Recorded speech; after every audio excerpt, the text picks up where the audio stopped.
नमस्ते दोस्तों, आपका स्वागत है मेरा इनक्रेडिबल भारत के एक और नए शानदार एपिसोड में। आज हम ले चलते हैं आपको कर्नाटका के मुरुदेश्वर मंदिर के अद्भुत यात्रा पर, जहां भगवान शिव की दिव्य मूर्ति और उनका आशीर्वाद हर भक्त को आनंद से भर देता है। यह मंदिर सिर्फ भक्ति के केंद्र नहीं, बल्कि अद्भुत कला, इतिहास और समुद्र के शांत दृश्यों का संगम है। अगर आप भारत के प्रसिद्ध शिव मंदिरों की यात्रा कर रहे हैं, तो मुरुदेश्वर मंदिर को मिस करना तो एकदम मंजूर नहीं। आज हम सिर्फ मंदिर ही नहीं, बल्कि इस जगह की कहानी, आसपास की खूबसूरती और यहाँ की प्राचीन इतिहास को भी जानेंगे। तो चलिए शुरू करते हैं एक अनोखी यात्रा मुरुदेश्वर मंदिर की तरफ। मुरुदेश्वर मंदिर कर्नाटका के उत्तर कन्नड़ा डिस्ट्रिक्ट में स्थित है। अरेबियन सी से बिल्कुल किनारे पर है। इस जगह का नाम मुरुदेश्वर भगवान शिव के एक रूप के प्रतीक है। मुरुदेश्वर मंदिर कर्नाटका के उत्तर कन्नड़ा डिस्ट्रिक्ट में स्थित है।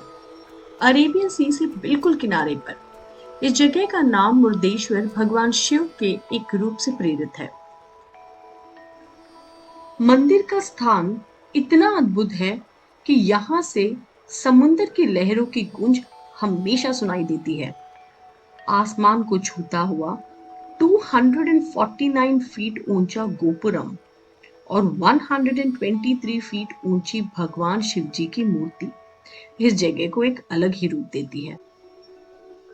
अगर आपको स्पिरिचुअल एनर्जी के साथ नेचर की खूबसूरती का आनंद लेना है, तो मुरुदेश्वर से बेहतर जगह कहीं नहीं मिलेगी। यहाँ का सनसेट व्यू इतना अद्भुत है कि आप बस उसी में खो जाते हैं। ये एक मंदिर नहीं है, ये एक दिव्य धाम है, जहाँ आपको भक्ति, शांति और प्रकृति का अद्भुत संगम मिलता है।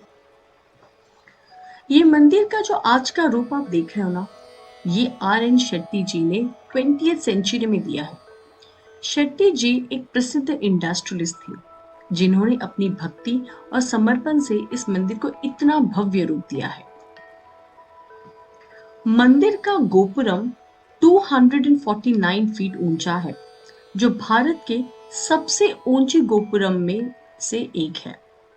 यहाँ पर 18 मंजिल है, और अगर आप लिफ्ट से ऊपर जाते हैं तो आपको समुद्र और पूरे मंदिर का अद्भुत दृश्य देखने मिलता है। मंदिर की कलाकृति द्राविडियन शैली में है, जिसमें शिल्पकारों ने भगवान शिव के अनेक रूपों को सुंदर ढंग से दर्शाया है। मंदिर के अंदर स्थित लिंग को मुरुदेश्वर लिंग के नाम से जाना जाता है। मंदिर के प्रांगण में स्थित रथ मंडपम के भी दर्शन योग्य है। मंदिर की कलाकृति द्राविडियन शैली में है, जिसमें शिल्पकारों ने भगवान शिव के अनेक रूपों को सुंदर ढंग से दर्शाया है। मंदिर के अंदर स्थित लिंग को मुरुदेश्वर लिंग के नाम से जाना जाता है। मंदिर के प्रांगण में स्थित रथ मंडपम भी दर्शन योग्य है, जिसमें भगवान के दर्शन के बाद भक्तों को मन शांत हो जाता है। मंदिर की कलाकृति द्रविडियन शैली में है, जिसमें शिल्पकारों ने भगवान शिव के अनेक रूपों को सुंदर ढंग से दर्शाया है। मंदिर के अंदर स्थित लिंग को मुरुदेश्वर लिंग के नाम से जाना जाता है। मंदिर के प्रांगण में स्थित रथ मंडपम के भी दर्शन योग्य है, जिसमें भगवान के दर्शन के बाद भक्तों का मन शांत हो जाता है। मंदिर के बाहर स्थित भगवान शिव जी की मूर्ति 123 फीट ऊंची मूर्ति है। दुनिया भर से लोगों को आकर्षित करती है ये मूर्ति।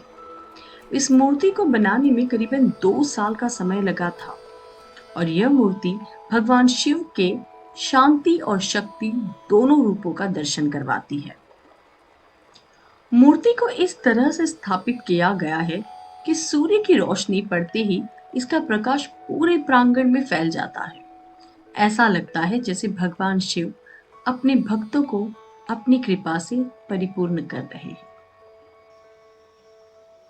इस मूर्ति के सामने खड़े होके एक अलग ही एनर्जी का एहसास होता है, जिसमें भक्ति, शांति और आत्मा का मिलन होता है।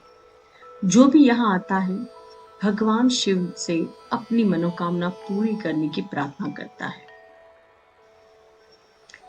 अगर आप एडवेंचर के शौकीन हैं, तो मुर्देश्वर के नजदीक स्थित नेत्रानी आइलैंड जरूर देखें। ये आइलैंड स्कूबा के लिए प्रसिद्ध है, स्कूबा डाइविंग, जहां आप अरेबियन सी की अद्भुत अंडर वाटर दुनिया का आनंद ले सकते हैं। नित्रानी आइलैंड को पिजन आइलैंड भी कहा जाता है, क्योंकि यहाँ पे कबूतरों के झुंड को अक्सर देखा जाता है। तो अगर आपको एडवेंचर और शांति दोनों का संगम चाहिए, तो यहाँ स्कूबा डाइविंग का एक्सपीरियंस जरूर लेना। मुर्देश्वर मंदिर के बिल्कुल नजदीक मुर्देश्वर बीच स्थित है, जहां लोग दिन भर एक सफर के बाद थोड़ी शांति और सुकून पाते हैं। यहाँ के क्रिस्टल क्लियर वाटर्स और सूर्य अस्त का दृश्य ही अलग अनुभव देता है। मुर्देश्वर मंदिर के बिल्कुल नजदीक मुर्देश्वर बीच स्थित है, जहां लोग दिन भर के सफर के बाद थोड़ी शांति और सुकून पाते हैं। यहाँ के क्रिस्टल क्लियर वाटर और सूर्य अस्त का दृश्य एक अलग ही अनुभव देता है। अगर आपको फोटोग्राफी का शौक है, तो यहाँ के सनसेट शॉट्स आपके कैमरा के लिए एक अनमोल तोहफा बन सकता है। मुझे तो समुद्र के फोटो निकालने से ही फुर्सत नहीं मिल रही थी। यहाँ पर बोटिंग और वाटर स्पोर्ट्स का भी आनंद ले सकते हैं। बीच पर बैठे बैठे समुद्र की लहरों की आवाज सुनना और भगवान शिव का स्मरण करना, यह अपने आप में एक अनुभव से कम नहीं है। यदि आप यहाँ यात्रा की योजना बना रहे हैं, तो अक्टूबर से मार्च का समय सबसे उत्तम होता है। अनफॉर्चुनेटली मैं यहाँ पर मॉनसून सीजन में आई, तो मेरा कैमरा भीग गया, हम खुद भीग गए, इसलिए हमें काफी सारी फोटोज और वीडियोस निकालने में बहुत दिक्कत हुई। यहाँ से भटकल रेलवे स्टेशन काफी पास में है। यहाँ से करीबन 16 किलोमीटर की दूरी पर है, जो इस मंदिर तक पहुंचने में सबसे आसान रास्ता है। अगर आप एयर ट्रैवल से आना चाहते हैं, तो मैंगलोर एयरपोर्ट सिर्फ 153 किलोमीटर दूर है, जहां से आपको आसानी से टैक्सी मिल सकती है। मंदिर के आसपास बजट होटल से लेकर बहुत सारे लग्जरी होटल्स तक है। यहाँ पर आपको ट्रांसपोर्टेशन से लेके अकोमोडेशन सब कुछ बहुत ही आसानी से मिल जाएगा। यहाँ पर R.N. शेट्टी गेस्ट हाउस, जो एक प्रसिद्ध गेस्ट हाउस जो मंदिर से सिर्फ कुछ ही दूरी पर है, और एक और मैंने सुना वहां पर मुर्देश्वर रिसोर्ट, जो नेचर और लग्जरी का संगम है। ये आपको इतना भव्य गोपुरम जो दिख रहा है ना, ये एक्चुअली बहुत सुंदर है, और यहाँ पर जाने के लिए काफी लंबी लाइन होती है। यहाँ पर सबसे बेस्ट ये है कि इसके अंदर एक लिफ्ट है, तो आपको उस लिफ्ट से टॉप फ्लोर पे जाना है, 18th फ्लोर, और वहां से आपको मंदिर और समुंदर दोनों का व्यू बहुत ही ब्यूटीफुली दिखता है। इसके अंदर जाने के लिए आपको एक टिकट लगती है, जो करीबन 20 रुपए की होती है, और वो टिकट लेने के बाद आपको लिफ्ट लेना है और आपको 18th फ्लोर पे जाना है, और वहां से आपको इजीली सारे व्यू, और इतना सुंदर व्यू दिखता है कि आपको यहाँ पर ऐसे छोटे छोटे से विंडोज बनाए गए हैं, जिसमें सेफ्टी के लिए ये रॉड ग्रिल लगाई हुई है। पर यहाँ से आपको जो नज़ारा दिखता है, पूरा समुंदर, पूरा मंदिर का नज़ारा, वो एक अलग ही लेवल की एनर्जी और अलग ही लेवल की हैप्पीनेस देता है।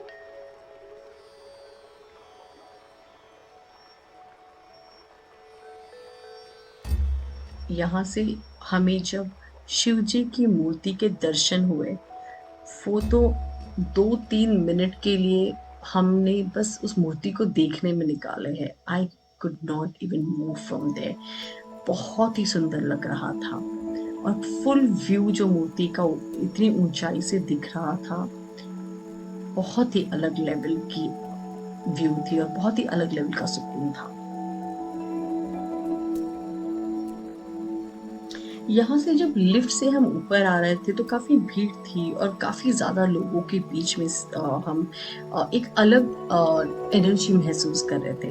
पर जैसे हम यहाँ पर टॉप फ्लोर पर आए और वहाँ से जब हमने वो समुंदर और मूर्ति को देखा, एक अलग ही शांति महसूस हुई। उसके बाद हम चल पड़े यहाँ पर दूसरे मंदिर में। मुर्देश्वर मंदिर में हर साल महाशिवरात्रि का भव्य उत्सव मनाया जाता है, जिसमें भक्तों की बड़ी संख्या में दर्शन के लिए आते हैं। इस उत्सव के दौरान मंदिर के आसपास विभिन्न कल्चरल प्रोग्राम्स और भजन संध्या का आयोजन होता है, जिसमें भगवान शिव की महिमा गुनगुनाई जाती है। इस मंदिर में कार्तिक मास के महीने में भी विशेष पूजा होती है, जिसमें भक्तों की भीड़ लगी रहती है। रथ उत्सव भी यहाँ के प्रसिद्ध उत्सव में से एक है, जिसमें भगवान शिव को सजावट वाले रथ पे बिठाकर यात्रा निकाली जाती है। क्या आप जानते हैं, मुर्देश्वर मंदिर का गोपुरम भारत के सबसे ऊंचे गोपुरम में से एक है, जिसके ऊपर से समुद्र का दृश्य देखकर आपको एक अलग ही आनंद मिलता है। यहाँ स्थित भगवान शिव जी की मूर्ति को बनाने में 2 साल का समय लगा था। मंदिर प्रारंभ में स्थित शिल्पकारी भगवान शिव के अलग अलग रूपों को दर्शाते हैं, जो एक अद्भुत कला का नमूना है। बात करते हैं इस मंदिर की पवित्र कहानी की, जो रामायण और महाभारत से जुड़ी हुई है। कहानी शुरू होती है लंका के राजा रावण से, जो भगवान शिव जी के परम भक्त थे। उन्होंने शिव जी को प्रसन्न करने के लिए कठिन तपस्या की थी। भगवान शिव ने प्रसन्न होकर रावण को आत्मलिंग वरदान में दिया था, लेकिन एक शर्त रखी। आत्मलिंग को किसी भी स्थान पर रखा तो वापस उठाना संभव नहीं होगा।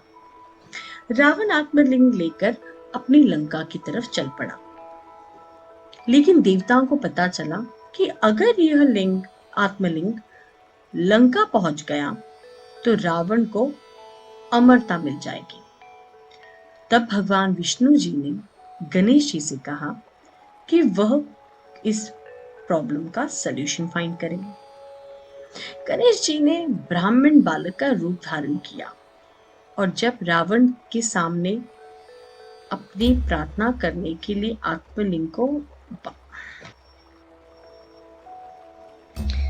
तब गणेश जी ब्राह्मण बालक का रूप धारण किए रावण के सामने चले गए और जब रावण ने शाम के समय अपनी प्रार्थना करने के लिए आत्मलिंग को उस बालक को दिया, तब गणेश जी ने धोखे से उसे जमीन पर रख दिया। जैसे ही आत्मलिंग को